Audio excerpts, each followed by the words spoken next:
आज हमारे बीच हमारे स्टूडियो में मौजूद हैं मॉरिशस के पूर्व प्रधानमंत्री श्री हरीश बुद्धू की धर्मपत्नी और मॉरिशस सरकार द्वारा भोजपुरी भाषा के प्रचार प्रसार और विकास के लिए गठित भोजपुरी स्पीकिंग यूनियन की चेयरपर्सन श्रीमती सरिता बुद्धू जी। आज हम उनसे मॉरिशस में बसे हमारे गिरमिटिया पूर्वजों के इतिहास और गिरमिटिया मजदूरों के वंशजों के वर्तमान के बारे में चर्चा करेंगे। मैडम नमस्कार, आपका हमारे स्टूडियो में स्वागत है।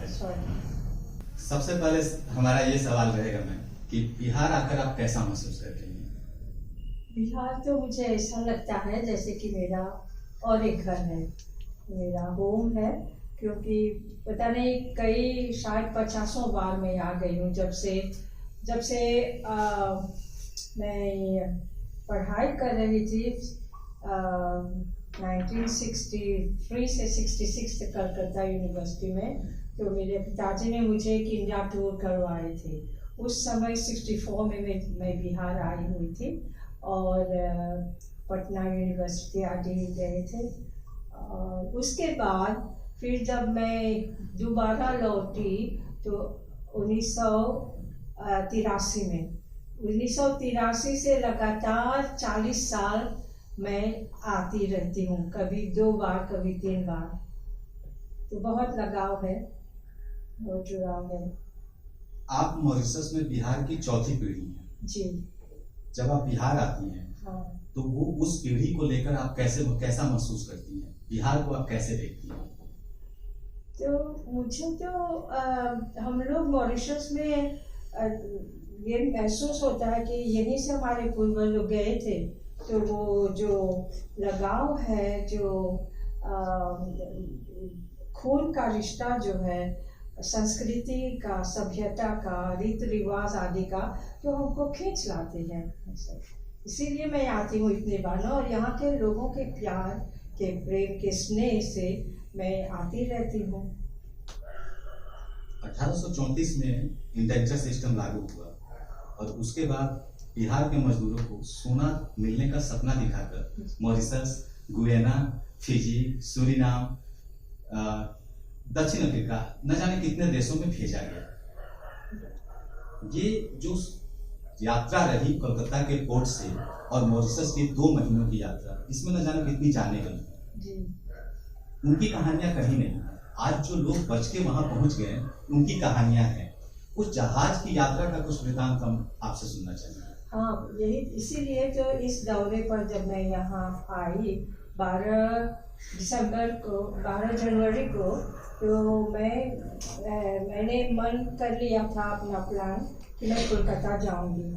कोलकाता गई और वहाँ पर मैं वो घाट पर जहाँ पर से वो लोग उतरे थे, जहाँ पर जहाज में, वहाँ उस समय तो इस 200 साल पहले उन लोगों को छोटे बोट लेकर के, बड़े जो शिप है, सेलिंग शिप था, वो हुगली रिवर में वो खड़े हुए थे।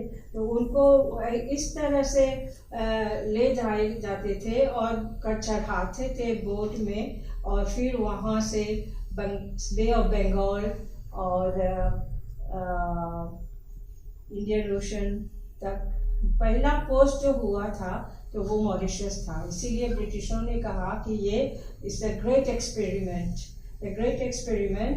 एंड वो इतना Mauritius was the first post in this great experiment, और वो सफल रहा उनके लिए।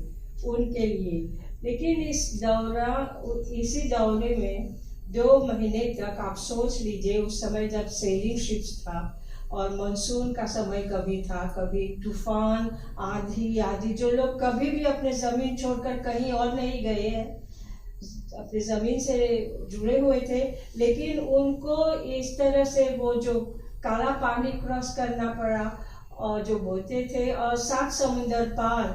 और उस समय ये भारतीय हिंदू धर्म में माना जाता था कि आप अपने धर्म से अलग हो जाएंगे यदि आपने पानी समुद्र क्रॉस किया। तो आप समझ लीजिए किस तरह के कंडीशन पे। कबो मैंने पढ़ा, मैंने रिसर्च किया कि कार्गो शिप्स में भी उनको ले जाया गया था, जहाँ इधर चावल आदि रखे गए हैं गुड्स, उसी में भी उनको पहुंचा जाता था इस तरह से। और यह जो है कि महिलाओं को अलग रखे जाते थे और पुरुषों को, फिर भी शोषण होता था महिलाओं पर। वहाँ पर भी जो कैप्टन था, जो डॉक्टर थे, और हालांकि डॉक्टर भी थे जैसे कॉन्ट्रैक्ट में था शिप में, लेकिन ठीक तरह से नहीं देखते। कई लोग बीमार पड़ जाते, मर जाते होते, जाते जाते ही मर जाते, और फिर क्या होता था, उनको फेंक दिया जाता था समुद्र में।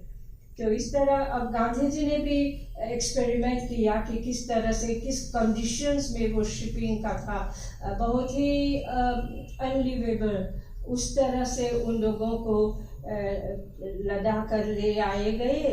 और इस तरह से मॉरिशस से दूसरे देशों में भी, फिजी में, Guyana, Trinidad, Suriname, ग्वाडेलूप, Martinique, Réunion island, इस प्रति सब जहाँ पर ये कल्टीवेशन, प्लांटेशन कॉलोनीज इन लोगों ने इस्टेब्लिश की। अंग्रेज लोग थे, फ्रांसीसी लोग थे, पोर्चुगीज, डच, और क्योंकि इंडस्ट्रियल रिवॉल्यूशन शुरू हो गया था यूरोप में, और उन लोगों को शक्कर चाहिए था प्रोडक्ट्स बनाने के लिए, या चाहिए था दूसरे कॉटन आदि, तो ये प्रोड्यूस करने के लिए ये इन लोगों। और क्यों ये इंडेंचर जिसको कहते हैं गिरमिटिया, उस समय वो लोग एग्रीमेंट बनाए, वो लोग स्लेव्स नहीं थे, एक एग्रीमेंट पर गए थे, और उस एग्रीमेंट में उन लोगों को बोला गया था कि आपको ये मिलेगा, ये मिलेगा, ये कंडीशंस है। और बंगाल फर्स्ट ग्रुप को तो कॉन्ट्रैक्ट है अभी मॉरिशस में के आर्काइव्स में, बंगाली में है, जो 36 लोग पहले आए हुए थे छोटा नागपुर से। तो वो सब तो, लेकिन कॉन्ट्रैक्ट ही रह जाता है। व्यवहार में जिन लोगों ने 200 साल पहले उससे ये स्लेव को जिस तरह से ट्रीट किया कि as goods as chapters, कोई उन लोगों का कोई हक नहीं था उन लोगों को।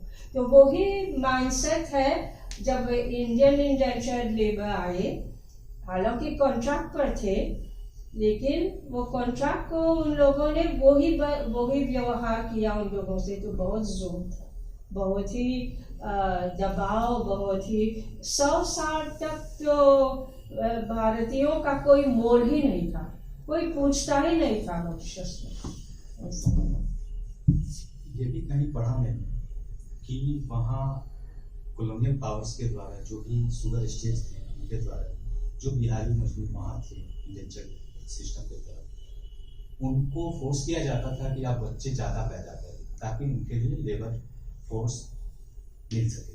क्या इसमें भी कोई सच्चाई है? ऐसा, हाँ, जैसे अभी आपने पूछा ना कि आपको पत्थर उड़ाएंगे तो सोना मिलेगा, उसको ऐसे बता करके कई लोग तो अपने आप भी गए हैं, और लेकिन उनको अरकटिया लोग कहते हैं उसको, जो मिडिल मैन थे, वो जा करके, क्योंकि वो उनको मालूम था, थोड़ा एक्सपीरियंस थे मॉरिशस में, तो एडवांस हो गए थोड़ा डेवलपमेंट में, और गोरे लोगों ने इन्हीं लोगों को भेजते थे कि जाकर ले आओ और मजदूर।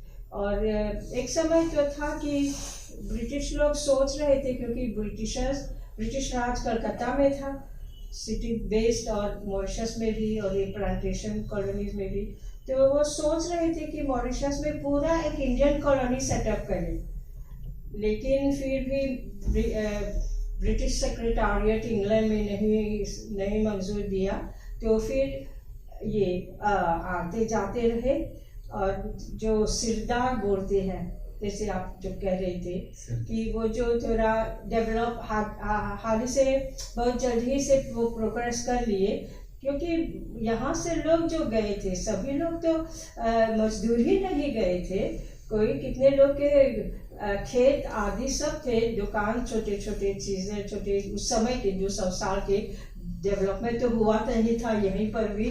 तो वो जो भी करते थे गांव में आदि, वो सब स्किल्स, वो स्मिथ जो थे, उन लोगों के पास नॉलेज था, तो वो सब लेकर के गए वहाँ।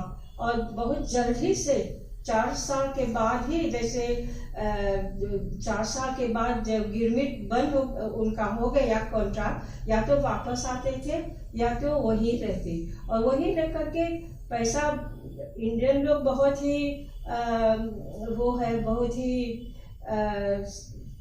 इकोनॉमिकल है, पैसा जमा करते हैं, एक्सपेंडिचर नहीं करते हैं ज़्यादा, और मेहनती है, और ज़मीन को बहुत, माटी को बहुत पसंद करते हैं, लगाव है। तो वो सब करके उन लोगों ने धीरे धीरे डेवलपमेंट किया, और करीब 10-15 साल इमिग्रेशन के शुरू ही होते ही प्लांटर्स के बाद सबसे ज़्यादा लैंड ओनर्स 45% हमारे इंडियंस थे, आप समझ लीजिए। और उसमें कई फैमिलीज है जो मिल ओनर्स भी बन गए, मालिक, लेकिन उनके पास वो स्किल्स नहीं था मिल चलाने के लिए, तो उसमें वो लॉस्ट हानि हो गई। और फिर एक बात भी है कि बैंक जो था, मॉरिशस कमर्शियल बैंक, उस समय वो पैसा नहीं देना चाहता था इन लोगों को, तो इसलिए इन लोगों का मिल शादी जो है गन्ने के कारखाने को या तो डूब जाते थे या तो फिर से दूसरे चीज करते थे। आप जिस पोशाक में यहाँ बैठी हैं वो बिहार का पारंपरिक पोशाक है, और आप चौथी पीढ़ी है मॉरिशस में। इतने हार्डशिप के बावजूद 2 कॉलोनियल पावर वहाँ एस्टेब्लिश हुए, हटे, उसके बावजूद भी जो यहाँ से परिवार गए मजदूरी करने, उन्होंने उस हार्डशिप के, जबकि वहाँ आपको फ्रेंच बोलना था, अखबारें फ्रेंच में आ रही हैं और सब कुछ फ्रेंच संस्कृति को लोग अपना भी रहे थे, उसके बावजूद भी हमारा धर्म, हमारे रीति रिवाज, हमारे पहनावा, हमारे कस्टम्स, हमारे शादी विवाह की परंपराएं, ये अक्षुण्ण कैसे रह गई? ये तो ताज्जुब की बात है। ये हमारे पूर्वज ने अपने खून पसीने से मॉरिशस के खेतों को सींचे, फिर भी बहुत कोरे खाए, कोरे के मार खाए, और हर तरह का अत्याचार और महिलाओं के साथ जो अव्यवहार ये सब होते थे, तो फिर भी घर में जो रिवाज है, घर की और बोली भाषा आदि, वो बरकरार मेंटेन किए। इतना तक कि जब एक गांव में बस गए, उसको कोटी बोलते थे, जैसे कैंप, शुगर कैंप में, तो शुगर कैंप में अपने एक बैठक लगाते, और उस बैठक में किसी के घर में या किसी के प्रांगण में, वो घर झोपड़ी भी था, उसी को बैठका बोले, और उस बैठका में जो थोड़ा सा उसको हिंदी आदि पढ़ाई लिखाई आती थी, तो वो दूसरों को पढ़ाते थे, इसलिए कि वो रामायण, रामचरितमानस को, रामायण को वो पढ़ सके और बच्चों को पढ़ाते। तो ये जो भावना है वो बढ़ता गया, और चारों ओर फिर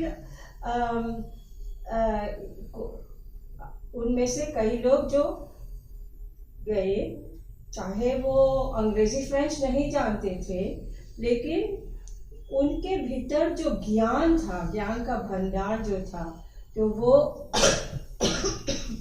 ज्ञान वो अपने साथ लेकर के गए। वो गीत, वो रिवाज, जो गीत गवाई जो बोलते हैं, वो सब अपने साथ अपने लेकर गए, और वहाँ पर जब अपने नए गांव शुरू किए, मान लीजिए बिल्कुल एक कॉपी जैसे छोड़कर आए वैसे ही वहाँ बनाए। और वहाँ के आप तो आए हैं मॉरिशस, और आपने देखा कि हर घर के सामने हनुमान जी का चबूतरा है, तुलसी का है, और पान पत्ता आदि, पाकड़ का पेड़ है, और अनेक तरह के, इस तरह आम का कितने बगीचे हैं। तो मान लीजिए कि वहाँ यहाँ के पक्षी, फूल, पौधे, पेड़, एनवायरनमेंट सब साथ ही में लेकर के गए वो लोग। तो यही वातावरण और वो जुल्म सहने की जो उनमें हिम्मत रही है, वो बहुत ही खूबी हम लोग उसको मानते हैं, पूजते हैं, क्योंकि उसी के जरिए से चाहे कितने वो लोग अत्याचार सहे, लेकिन ना धर्म बदले और ना अपने भाषा को छोड़े, ना रिवाज संस्कृति को, और पीढ़ी दर पीढ़ी उसको मेंटेन करते आए। आपने बैठका का जिक्र किया था, जहाँ तक मुझे याद आ रहा है बैठका ने मॉरिशस के आज़ादी में भी बड़ी भूमिका निभाई। बहुत ही। बैठका में वैसे तो शशि सागर रामगुलाम जो जब वो 1936 में लंदन में अपने डॉक्टरेट मेडिकल डॉक्टर थे, वो पास करके आए, तो उन्होंने एक दौरा किया, गांव गए, वो ऑफिस में रहते थे, और जब गए भोजपुरी में लोगों से बात की और देखा कि ये बैठका जो है एक हमारे लिए एक केंद्र बन गया, एक केंद्र, इस तरह का केंद्र जिसके जरिए से लोग अपने उस समय के ज़माने में वो लोग शुगर के प्राइस की बात करते थे, गांव के पंचायत के बारे में कि भी गांव में कोई लड़का लड़की का कोई प्रॉब्लम हो गया तो उसको भी वहाँ वही बैठका में कम्युनिटी पंचायत, हाँ वो लोग उसको, और चाहे पेड़ के नीचे या कहीं भी, तो इस बैठका माने कि, और वहीं से शुरुआत हुआ रामायण की पढ़ाई, पर्व त्योहारों के को गांव में मनाने के लिए। जैसे जब होली का मौसम आ रहा है तो फगुआ मनाते, फगुआ, और 40 दिन उससे पहले टाल ठोकते थे, टाल ठोकने के बाद रोज मिलते थे, सत्संग करते थे, होली और कितने तरह के होली से संबंधित गीत वो सब गाते थे। अभी तक वो सब गीत जीवित है क्योंकि हमने उसको मेंटेन किया। मैंने एक ऐसा फेस्टिवल रीऑर्गेनाइजेशन किया होली का 1973 में, चौंडेमॉस आप जानते हैं, वहाँ पर 19 मार्च में, यानी कि 50 साल हो गया है। मैं गांव गई और चारों तरफ लोगों को कहा कि हम बहुत एक बड़े होली महोत्सव, जबरदस्त होली महोत्सव मनाएंगे। 1 लाख लोग जुटे वहाँ पर पोर्टिस में, और जैसे पुराने समय के कैसे कांदी लादी लेकर के बांस से पिचकारी बनाते या घोड़ा डांस करते, इस तरह सब उन लोगों ने अपने आकर के वहाँ झलक दिए। मैं जब मॉरिशस में था उस वक्त शिवरात्रि का पर्व चल रहा था जी, और जो हमारे यहाँ शिवरात्रि की पूजा होती है जिस तरीके से होती है, थोड़ा सा मैंने वहाँ डिफरेंट देखा। ऑफ कोर्स लोग कांवड़ जो उठाते हैं वो उनका डेकोरेशन मैंने अलग देखा, और मॉरिशस का वो सबसे बड़ा पर्व मॉरिशस के अंदर शायद ये सबसे बड़ा पर्व लोगों को जुटाने का ये माना जाता है। बिहार से लोग वहाँ गए, बिहारी लगभग 50% है आबादी के हिसाब से, कुल आबादी का लगभग माना जाता है कि 50% है। सबसे पहले इस बिहारी आइडेंटिटी को बताया जरा, इस पे प्रकाश डालें कि ये सारे लोग जो अपने आप को बिहारी कहते हैं, ये सच में सब बिहार के थे या कहीं और के भी थे? ऐसा है कि वहाँ पर क्योंकि ज़्यादातर लोग बिहार से गए हुए थे, तो जितने लोग जो, अब देखिए उस समय में जब लोगों को फुसला करके या कुछ दिखा करके कुछ भी उनको कलकत्ता के यहाँ पोर्ट में ले आया जाता था और उनको शिप में बैठा दिया जाता था। वो जानता ही नहीं था कहाँ मैं बोलते थे मारिच देश। और फिर जो ट्रिनिडाड गियाना सुरीनाम भी जाते थे, कहते हम तो मारिच दे जाते हैं, ऐसा था। फिर बाद में ट्रिनिडाड या सरनामी ऐसे हुआ। लेकिन जो आपके जो प्रश्न रहा है कि क्या बोले थे आप क्या पूछ रहे थे? मैंने ये कहा कि 50% से ज्यादा आबादी हाँ, वहाँ हाँ। बिहारियों की बताई जाती है कुल जनसंख्या की। तो क्या ये सारे लोग जो बिहारी अपने आप को आइडेंटिफाई करते हैं, ये सारे ओरिजिनली बिहार से हैं या भारत के अन्य राज्यों के भी लोग? हाँ, देखिए कि गोरे लोग ऐसे करते थे कि सभी लोग को एक ही जगह से नहीं ले जाते, तो लेकिन मेहनती जितने लोग उन लोगों को मिला, ज़्यादातर यही कलकत्ता उन लोगों का एडमिनिस्ट्रेटिव सेंटर था, शिपिंग यहीं से करते थे, तो यहीं से शुरू करते। कि जब शिप जाते थे बे ऑफ बंगाल से नीचे इंडियन ओशन, तो विशाखापट्टनम रुकता था या मद्रास में, तो वहाँ से भी उन लोगों ने कुछ इस तरह के लोगों को लिए। और फिर लेकिन बिहार ही में जो लोग ये उस समय था प्रेसिडेंसी ऑफ बिहार, बंगाल और एंड उड़ीसा, ये 4 स्टेट्स एक साथ थे। वैसे मद्रास में भी मद्रास प्रेसिडेंसी था और महाराष्ट्र का प्रेसिडेंसी था।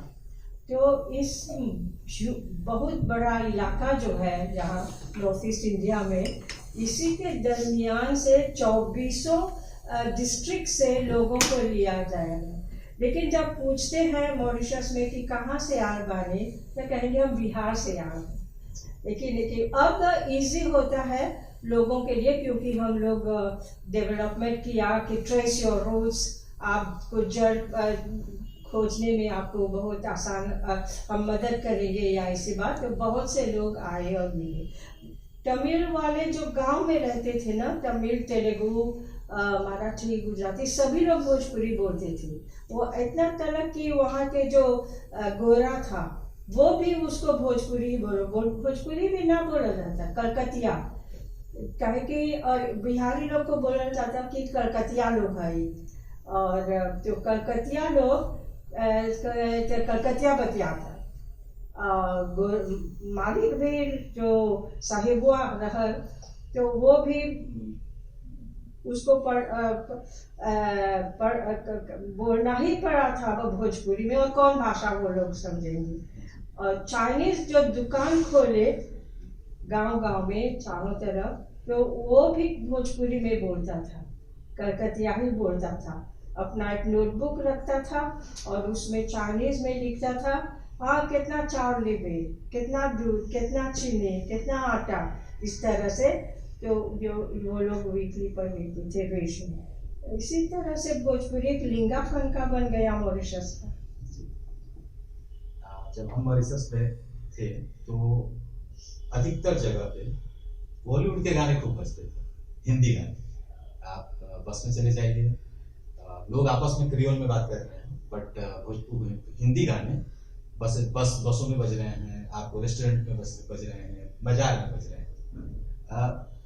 भोजपुरी और हिंदी, वहाँ की एक अलग भोजपुरी हुई। सोना नयन जी ने कुछ गाने को वहाँ गाया है।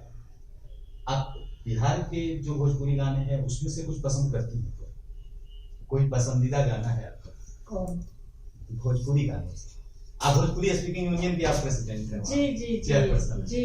यहाँ पे जो भोजपुरी है वहाँ कोई गाना? मैंने देखिए, मैं तो वैसे गायक नहीं हूँ, गायिका नहीं हूँ, और मैं रिसर्च करती हूँ, मैं लेखिका हूँ, जर्नलिस्ट भी हूँ, और ग्रास रूट्स वर्कर हूँ, एक्टिविस्ट हूँ। तो मैंने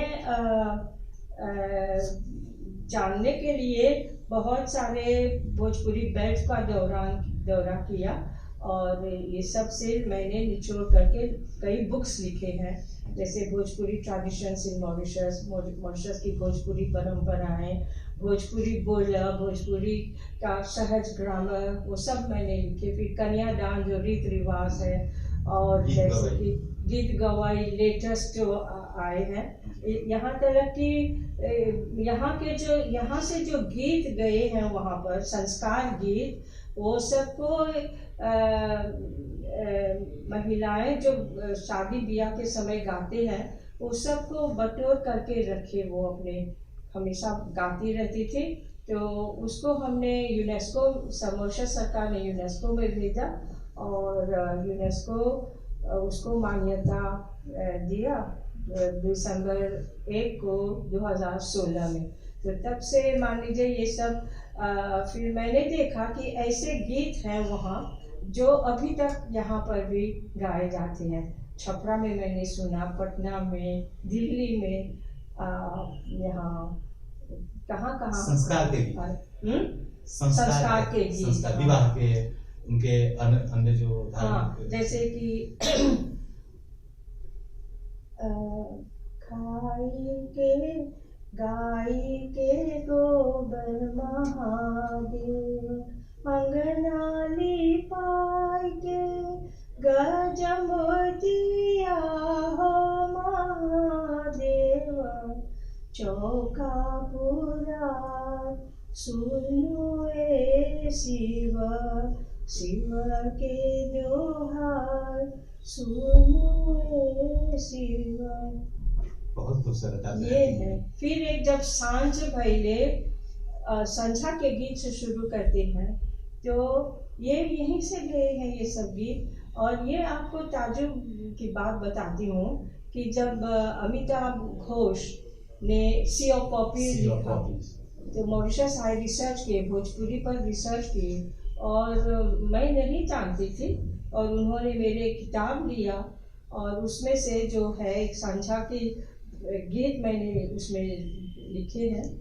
उनकी हीरोइन दीप्ति योग गाती है, और शीट पर जब आ रही है गीत, सांझ भइले संझा घरे घरे घूमे, के मोरे सांझ मनायो जी, अपने महलिया से निकले लंदारा, अपने महलिया से निकले लंदारा, हम रौरा सांझ मनायो जी।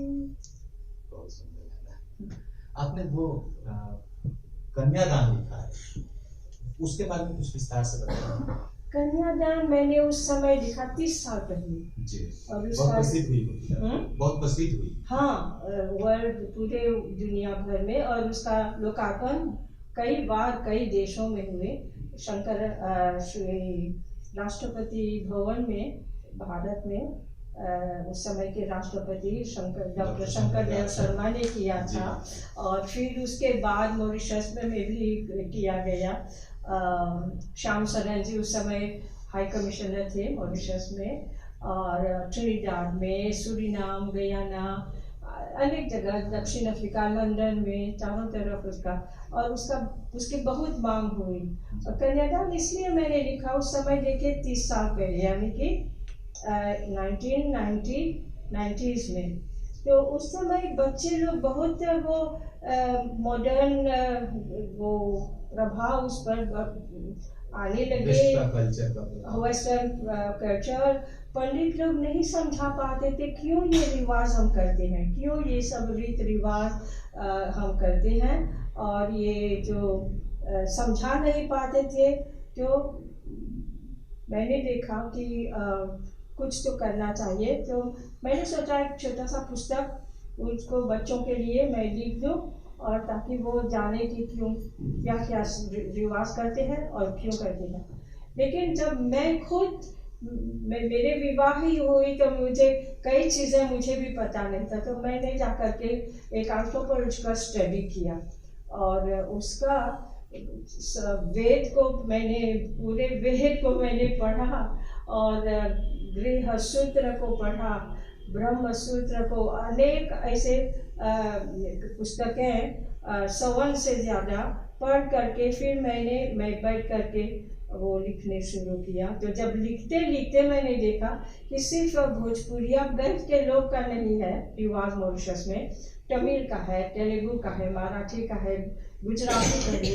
तो मैंने सबको साथ लिया, इसलिए कि सब इंडियन सिस्टम ही में आते हैं वो सब। तो सबका वो शुरुआत वहीं ऋग्वेद से जो शुरू होता है विवाह पद्धति, तो वहाँ उसको दिखाए। और ये गीत गवाई का भी मैंने बताया कि ये लोक साहित्य है, लोक संस्कृति है। कहाँ से कि ये ऋग्वेद में कहा जाता है एक संहिता में कि 4 महिलाएं जो विवाहित हैं और 4 महिलाएं जो विवाहित हैं वो गीत गाएं और ढोलक बजाएं। उस समय वीणा चलता था तो वीणा बजाएं और नृत्य करें, इसलिए कि उनके गाने से देवी देवता आए और वो अपने आशीर्वाद दें। और इसी रिवाज को हमने गीत गवाई पर के अंदर हमने समझाए हैं। बाकी भारतीय संस्कृति, पहनावा, रीति रिवाज, शादी विवाह, हिंदी गाने और यहाँ तक कि धर्म, ये सारी चीजें मॉरिशस में लोगों ने अभी तक जीवित रखी है। बिहार से ये सारे लेकर गए, जहाज को 7 समुद्र पार गए और वहां पे संजो कर रखा, आज तक रखा है। बिहार में एक गंभीर समस्या है जाति। मॉरिशस में जो बिहारी, उनके अंदर जातियों की क्या स्थिति है, इसका क्या कोई अभी भी इफेक्ट है? अच्छा। और राजनीति में कोई इसका प्रभाव है क्या? अभी तो मैं कह सकती हूँ कि हम लोग एक सफल मोड़ पर आए जहाँ की एक समझौता है कि सभी जातियों को बराबर हक मिलता है। लेकिन 50-100 साल पहले वो तो आप जैसे यहाँ का सुलूक था उसी प्रकार का चलता था मॉरिशस में। तो उसमें जैसे आर्य समाज की स्थापित जो हुई, महात्मा गांधी आए मॉरिशस में और उनके बाद उन्होंने मनीलाल डॉक्टर जी को भेजा। तो क्योंकि मनीलाल डॉक्टर जी के आने से उनने उन लोगों वो खुद सनातनी थे, लेकिन उन लोगों को कहा कि आर्य समाज का स्थापित करें। और उसमें मेरे भी खुद मेरे पिताजी की बुआ और उनके पिताजी के फूफा जी पंडित गया सिंह, बाद में उन लोगों ने कनाथलई भी खोली। तो वो और पूरे उनके ग्रुप जो थे एक आर्य समाज की स्थापना की मनीलाल डॉक्टर के कहने पर 1910 में। और उससे क्या हुआ कि आर्य समाज में महिलाओं के शिक्षा आदि प्रचार प्रसार वो लोग करने लगे, गांव-गांव गए और सभी लोगों को कहा सभी का बराबर हक है, मान है। इस तरह से बहुत आंदोलन किए गए और आज हम कह सकते हैं कि मॉरिशस में सभी जो चाहे अपने घर में जो भी जिस तरह से वो अपने सिस्टम को ले जाना चाहते हैं, लेकिन समाज में सभी का बराबर मान हक है। शादी ब्याह में तो अब तो कोई देखता ही नहीं है कौन कौन है, लेकिन अच्छे घर के हैं, अच्छे सभ्यता के हैं और अच्छे व्यवहार के हैं। तो इसे फिर मैरिज हो जाते हैं, पेरेंट्स एक्सेप्ट होते हैं, मिला लेते हैं। जैसे मैं खुद ही अंतर कास्ट मैरिज है मेरा। अच्छा। हाँ, तो फिर भी हमारे पेरेंट्स ने अपने वो दिए। और क्योंकि हम सब उस समय मैं और हरीश जी एक आंदोलन, एक युवा आंदोलन में थे स्वामी कृष्णानंद जी महाराज के अंदर। तो चारों तरफ एक शिविर करते थे और लोगों को जागृत करने के लिए, देशभक्ति लाने के लिए और समाज सेवा में धर्म, संस्कृति, सभ्यता को जानने के लिए एक वर्कशॉप की तरह था। 7 दिन चारों तरफ तो हम लोग लगे कि इस तरह से स्वामी जी के साथ लगे हुए थे इस आंदोलन में। लोग कहते थे स्वामिया तो जादू कर दे मम्मी के लड़का, इस तरह से। तो हम उनको छोड़ते नहीं। तो इसी में हमने विवाह की कि ये काम और आगे बढ़ाते जा रहे हैं। संस्कृति रीति रिवाज पे हमने बात की है, आपने थोड़ी सी बात इस क्रम को हम आगे थोड़ी राजनीति की तरफ लेके चलते हैं। बिहारियों ने ही मॉरिशस को अंग्रेजों से आजाद कराया, इसमें तो कोई डाउट नहीं है। मॉरिशस की आजादी में भारतीय स्वतंत्रता आंदोलन, भारत का जो स्वतंत्रता संघर्ष था उस का आंदोलन और महात्मा गांधी जी के सत्य और अहिंसा के विचारों को कितना योगदान मानती है? महात्मा गांधी जी मॉरिशस आए ये बहुत खूबी की बात है। बहुत कम देशों में वो गए हैं और मॉरिशस वो साउथ अफ्रीका से भारत आने के क्रम नहीं, वो जब वो दक्षिण अफ्रीका में एक मुकदमा के केस में उनको लिया गया था, तो वहाँ जब वो केस को फाइट करते करते उन्होंने लोगों वहाँ के भोजपुरिया लोग और इमिग्रेंट्स तमिल आदि जो थे उन पर जो अत्याचार होता था, शोषण होता, वो उसको भी उसमें लग गए और सत्याग्रह शुरू। तब 1901 जब वो आ रहे थे शिप में नौशेरा तो कोलंबो जाने वाले थे, लेकिन वो शिप बॉम्बे गए थे। उसके लिए वो पानी आदि तेल आदि जो चाहिए था, तो रुके मॉरिशस में। ऐसे उसका प्रोग्राम नहीं था, और क्योंकि उनको लोग जानते थे, उनके नाम चलता था, वो प्रसिद्ध हो गए और गवर्नर ऑफ मॉरिशस ने उनको बुलाए और स्टेट पार्टी दिए।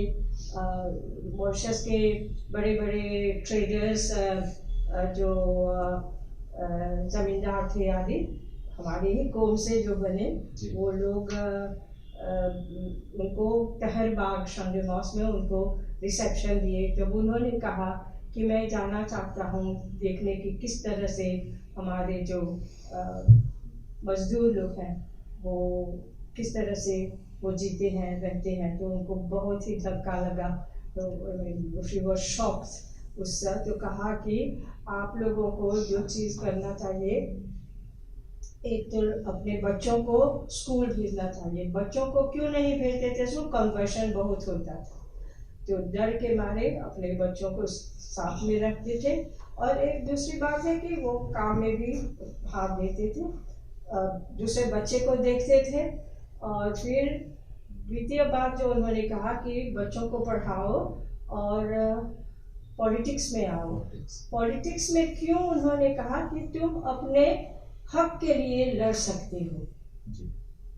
इसीलिए जब वो उसका प्रभाव बहुत पड़ा हम लोगों पर, और उसी के जरिए मान लीजिए बहुत ही फास्ट ये मोबिलिटी हुआ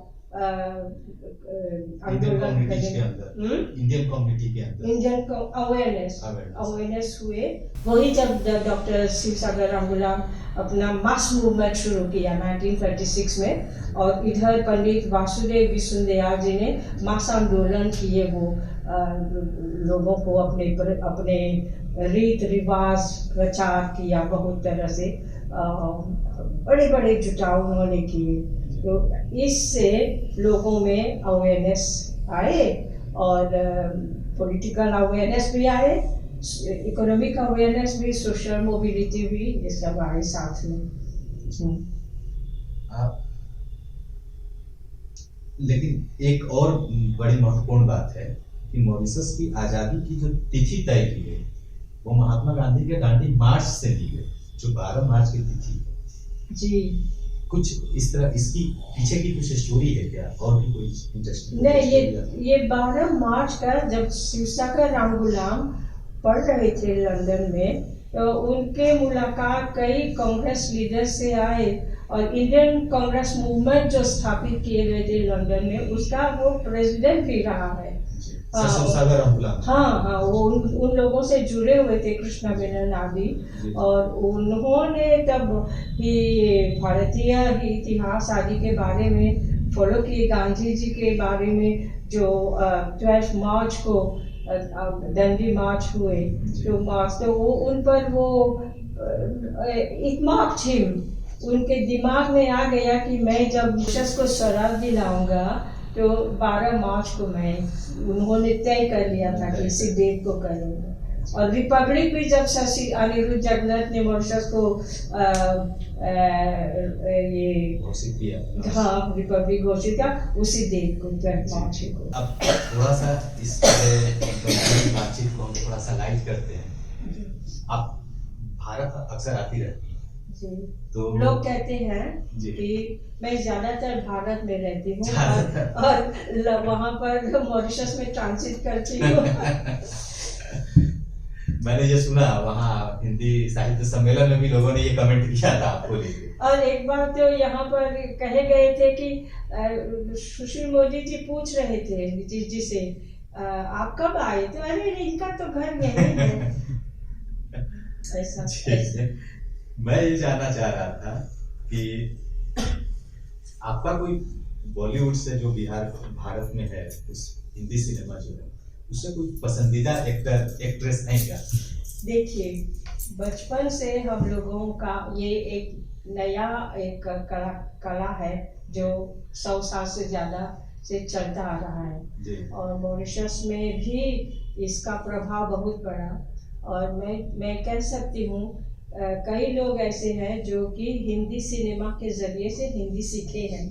एक तो मेरा पति जब डिप्यूटी प्राइम मिनिस्टर थे और विश्व हिंदी सम्मेलन दिल्ली में लीड किए डेलीगेशन मॉरिशस से, तो वो अपने भाषण में कहा भी वहाँ की मैं जो हिंदी जानता हूँ मैंने हिंदी सिनेमा से सीखी है।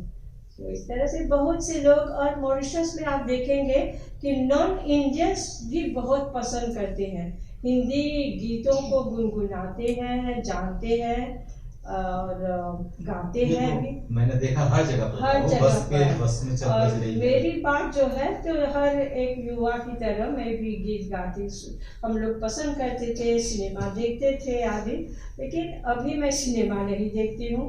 क्यों? ये मतलब अभी मेरे पास समय नहीं समय है। भी कम। जो काम जिस काम में मैं लग गई हूँ वो उस पर फोकस रहती हूँ और केंद्रित रहती हूँ उसी पर, मेरा लक्ष्य जो है उसी को पकड़ के जाती हूँ, तो कई चीज़ें को छोड़ना पड़ता है। लेकिन आप पूछ रहे हैं कि पसंदीदा फिल्म बहुत है, तो मदर इंडिया में कह सकती हूँ सबसे उसमें बहुत ही महान प्रभावशाली निकला है अन्य फिल्मों के दरमियान।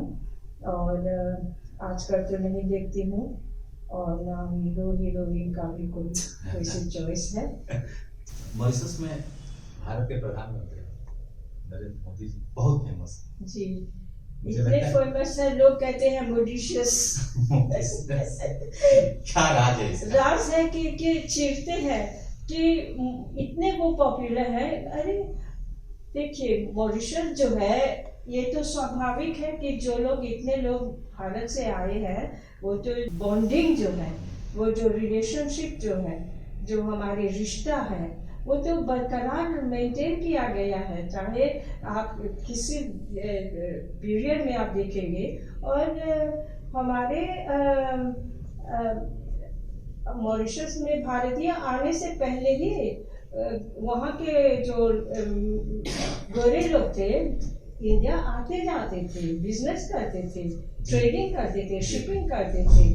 और तो यह एक रिलेशनशिप जो बहुत दिनों से रहा है और ये स्वाभाविक है कि जब हम लोग 70% से ज़्यादा लोग मॉरिशस के भारतीय मूल के हैं तो स्वाभाविक है कि ये सबसे निकट जो हमारे दिल के हैं, रिश्ते के हैं, खून का रिश्ता है, साहित्य का रिश्ता है, इतिहास का ये रिश्ता है, रीत रिवाज का रिश्ता है, बेटी रोटी का भी रिश्ता हो गया है जैसे नेपाल का। तो ये स्वाभाविक। और मोदी जी बहुत ही उन्होंने उनका पॉलिटिक्स जो है कि जब हम लोग खासकर आप देखेंगे कोविड के समय में, तो हम एक छोटा देश है, छोटा इकोनॉमी है, तो कौन हमको मदद करे, कहाँ से मिले दवा आदि। मोदी जी ने फर्स्ट थे जो दवाई हम लोगों को फ्री में दिलाए कई, और फिर उसके बाद वो आते रहे। I mean India was the pharmacy of Mauritius. और उसके बाद ही नहीं, हम उनके दिल में रहते हैं, वो हमारे दिल में रहते हैं।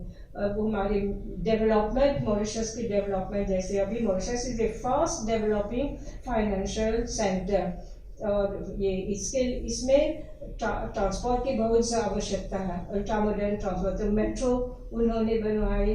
फिर आगे की गवर्नमेंट भी वही संबंध रखे हैं और उसी के हिसाब पर अभी के जो भारतीय गवर्नमेंट है वो उससे और ज़्यादा शायद, क्योंकि मोदी जी ग्रास रूट्स में जा रहे हैं। ग्रास रूट्स में कि जो जैसे कि जो बेघर हैं, उनके लो इनकम ग्रुप वाले हैं, तो वो उसमें तो सिर्फ इंडियंस नहीं है ना, उसमें तो क्रियोल भी है और दूसरे लोग भी हैं। तो उन सबको उनके घर के लिए जो गवर्नमेंट फ्री लॉजिंग देते हैं, लैंड भी देते हैं, तो मोदी जी ने उसमें सपोर्ट किया, ऐसी बात है। तो इसलिए वो बहुत प्रिय, इसलिए नहीं क्योंकि वो एक इतने महान लीडर अपने भारत को पूरे दुनिया भर में उन्होंने जो वो जागरण किए हैं, जो उठाए हैं इंडिया को economic and not only economic but scientific power दिखाई है। तो शायद इसलिए कभी कभी लगता है कि भारतीयों को मोदी जी की खबर बाद में मिलती है, मॉरिशस वालों को सबसे पहले मिल जाती है। आप अभी बिहार में हैं, मैंने मॉरिशस में ये फील किया कि लोग जो बुजुर्ग हैं, खासकर वो बुजुर्ग, वो चाहते हैं कि वो अपने पूर्वजों के को खोजें। उनको जो एक एफ्लुएंट क्लास है वो तो अपना किसी तरह से वो कर लेता है, बट कई लोग मुझे मिले जो चाहते हैं, कई बार वो मेल आते रहते हैं, कई बार वो कॉल आते रहते हैं, और वो एक पीड़ा होती है, वो मॉरिशस से भी कहीं और माइग्रेट करके चले गए। तो इस तरह का उनका एक पीड़ा रहती है कि हमारे घर को खोजा जाए। तो आप बिहार में बैठी हुई, बिहार सरकार से कोई किसी तरह की अपेक्षाएं हैं आपकी? मैंने देखिए नो योर रूट सेंटर 1987 में मैंने शुरू किया था मॉरिशस में। बागेश्वर अग्रवाल जी जो सेक्रेटरी जनरल थे अंतर्राष्ट्रीय सहयोग परिषद के, जो बहुत ही मजबूत मंच है कनेक्टिविटी करने के डायस्पोरा कंट्री से, उन्होंने वो आए थे और मैंने उन्हीं के हाथों से ये इसका मान लीजिए इनॉग्रेशन करवाए, नो योर रूट सेंटर।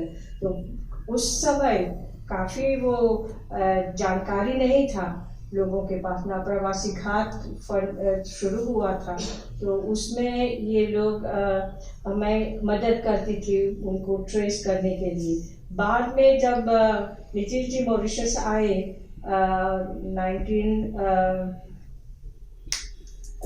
2007 में, जब 10 दिन के लिए वो आए थे मॉरिशस, पूरा मॉरिशस का दौरा उन्होंने किया, और उनके साथ अंजनी कुमार सिंह जी जब सेक्रेटेरिएट में थे तो साथ में आए थे। तो उन लोगों ने देखा कि एक ये लोगों ने मांग की उस समय कि नो योर रूट्स वो हमको मदद करे, क्योंकि हम जाते हैं तो फंस जाते हैं, कहीं गांव में जाते हैं तो कोई बहुत तरह के चीज़ हो जाते हैं। तो एक सेफ सिक्योर वे ट्रेसिंग का जो सेटअप किया था, शुरू किया था, फिर बाद में क्या हुआ मुझे मालूम नहीं। तो अब ज़्यादा बहुत ही आसान हो गया है, क्योंकि एक तो हमारे पास महात्मा गांधी संस्थान में वहाँ रिकॉर्ड्स हैं, पूरे रिकॉर्ड्स है कि कौन के गांव से कौन परगना से और गया था। लेकिन बात तो ये है कि वो लोग तो गुजर गए जो बोल सकते थे, तो फिर भी लोग जाकर, और गांव भी बदल जाता है, गांव बदल जाता है, क्योंकि बाढ़ आने से गांव बह जाता है और फिर दूसरे नए गांव शुरू होता है। तो इस तरह से फिर भी लोग ट्रेस कर लेते हैं, अपने जड़ को खोज लेते हैं। बिहार सरकार से इसके अलावा कोई अपेक्षा है? बिहार सरकार से मैं सोचती हूँ कि बहुत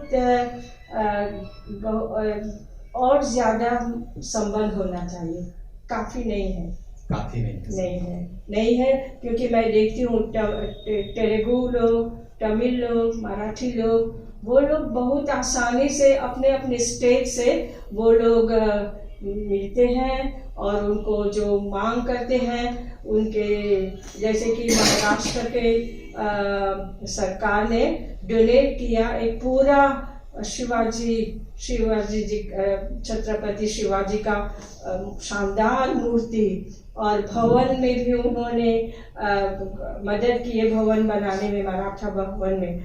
लेकिन मैं कह सकती हूँ कि बिहार से अभी तक हमको इस तरह का मदद नहीं मिली है। हम चाहते हैं कि बिहार सरकार ज़्यादा से ज़्यादा को साल भर में 1 या 2 कल्चरल ट्रूप्स भेजे। बातें हुई है, कई डेलीगेशन यहाँ से भी गई हमारे, लेकिन वो वहीं के वहीं वो रह जाता है।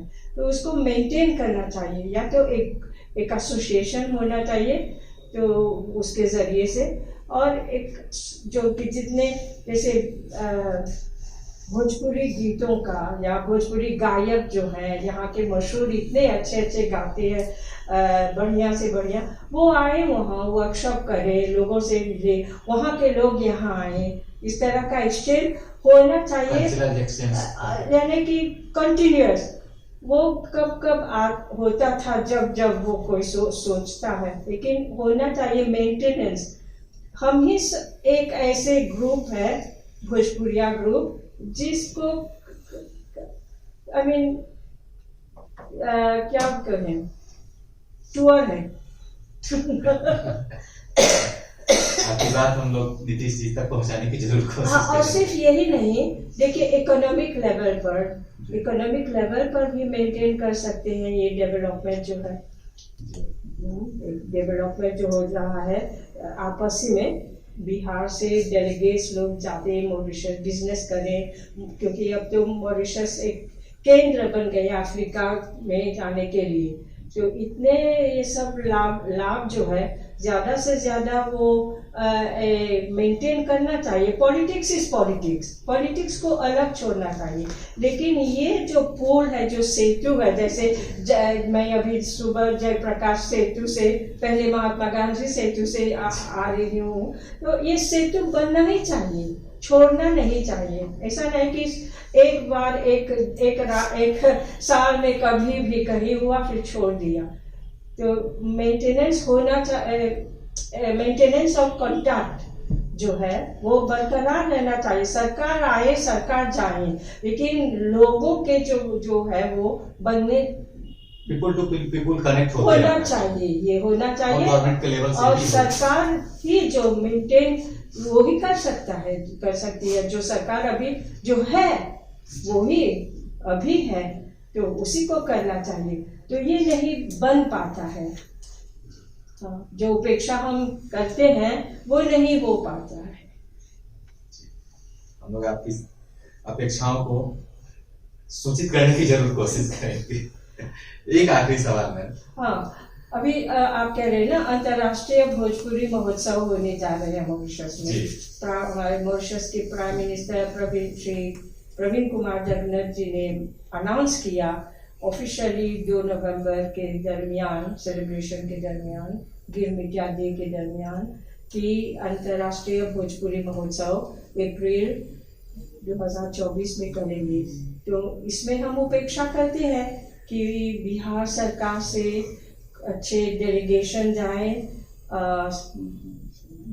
स्कॉलर्स जाएं, कवि लोग जाएं, लेखक जाएं, भोजपुरी के लोग जाने कि भोजपुरी में भी लेखक हैं, कवि हैं, अच्छे अच्छे गीतकार हैं, संगीतकार हैं और आर्टिस्ट हैं। वो सब कभी गए थे, लेकिन वो कभी था, कितने साल हो गए, तो उसको मेंटेन करना चाहिए।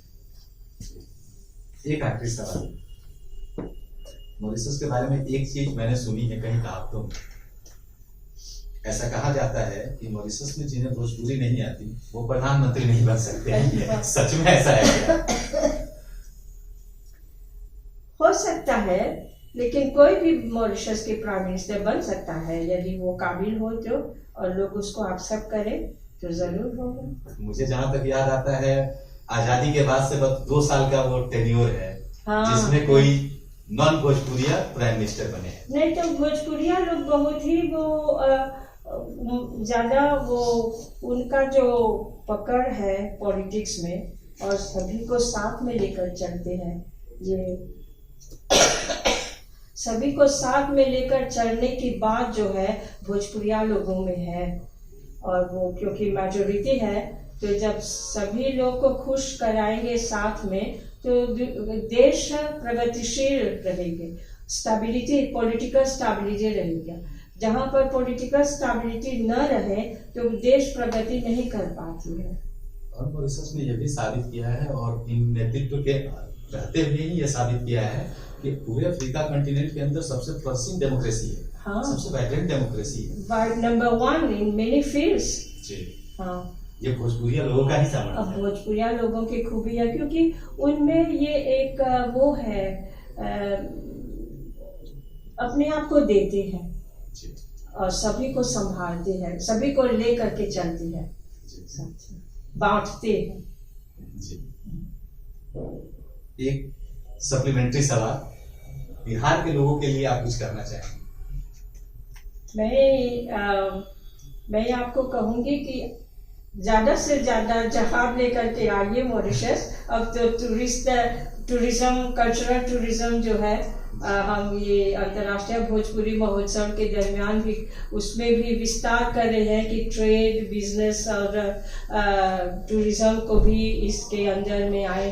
भोजपुरी को भाषा को लेकर के उसके साथ जो अंगिका है, बजरिका है, मैथिली है, वो सब साथ में आए और वहाँ पर कुछ बातें हों कि क्या क्या जो कनेक्टिविटी है, हम चाहते हैं कि एक कनेक्टिविटी हो, मेंटेन किया जाए बिहार से और मॉरिशस से। और ये बात जो है ये प्रेम की बात है। हमारे आपकी ओर से बहुत स्नेह है, हमको स्नेह बहुत मिलती है और आप भी आइए मॉरिशस। मॉरिशस आप ही का देश है। हमारे एक सेगमेंट लोगों ने कहा था कि कोई सवाल है क्या अपने बीच से? एक सवाल जो बार बार जहन में आ रहा था, ठीक है, कि आप ये कह रहे थे कि जो गिरमिटिया मजदूर जो वहाँ पर गए, ठीक है, आप उनकी चौथी पीढ़ी हैं, ठीक है, तो गिरमिटिया मजदूरों को बड़ी परेशानियाँ झेलनी पड़ी, ठीक है, सफ़र यात्रा के दौरान उन्हें किन किन परेशानियों का सामना करना पड़ा, ठीक है, मौत भी हो जाती थी सफ़र में, समंदर में, ठीक है, उसके बाद वहाँ जाने के बाद जो बेसिक ज़रूरतें थी उनसे भी उनको वंचित रखा जाता था, ठीक है। उनकी चौथी पीढ़ी होने के नाते आप ये महसूस करती हैं या आपकी ये पीढ़ी महसूस करती है कि आप प्रिविलेज हैं? हम प्रिविलेज नहीं, हमने मेहनत की। नहीं, उनकी मेहनत की वजह से आप प्रिविलेज फील करती हैं? उनकी मेहनत की वजह से? उनकी मेहनत की वजह से हम जहाँ पर हैं हम उनको नमन करते हैं और हमेशा इसलिए हर साल 2 नवंबर के दरमियान जो पब्लिक हॉलीडे है उसके या प्रवासी घाट पर हम उनके लिए श्रद्धांजलि अर्पण करते हैं।